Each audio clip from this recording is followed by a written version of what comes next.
Quels sont vos pronostics là-dessus et quels sont les scénarios possibles si le oui ou le non l'emporte éventuellement?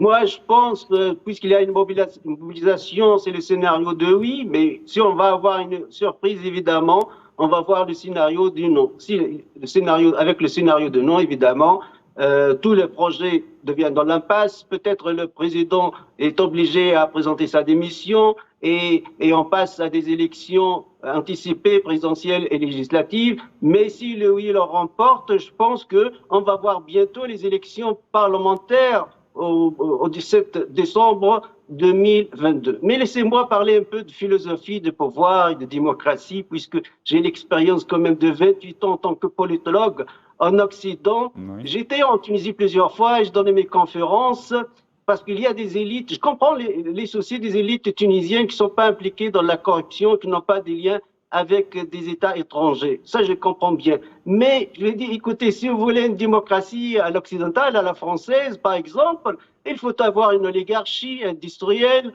une oligarchie financière, une famille comme la famille Dassault en France, qui a le quotidien Le Figaro aussi, qui fabrique les chasseurs Rafale et l'industrie militaire. Il faut avoir cette oligarchie qui se compose des dizaines de familles et qui règne et qui possède tout, y compris évidemment les médias lourds surtout, et même l'armée n'est pas dans les casernes comme on raconte, non, l'armée au service de cette oligarchie, la même chose la police, la même chose les services secrets, etc.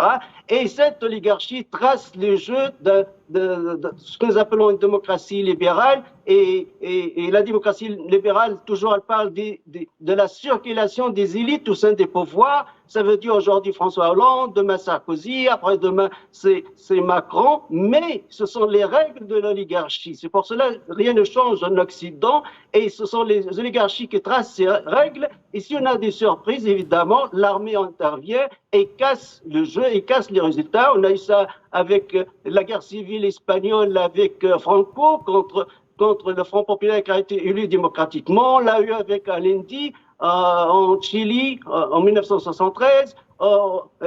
Ça a failli avoir lieu avec Hugo Chavez en Venezuela. Donc, nous, on n'a pas une oligarchie, en tout cas, forte, puissante, qui trace les règles du jeu et qui utilise les politiciens comme je dis pas comme des mercenaires, mais comme vraiment des fonctionnaires. Des fonctionnaires, et je souligne, ces présidents, ces chefs de gouvernement et ces ministres sont des fonctionnaires à la solde de cette oligarchie. En Tunisie, il n'y a pas d'oligarchie. Dans le monde arabe, on n'a pas des oligarchies qui sont plus fortes que l'État et que les États. Donc là, on a un problème aussi d'ordre philosophique avec la démocratie.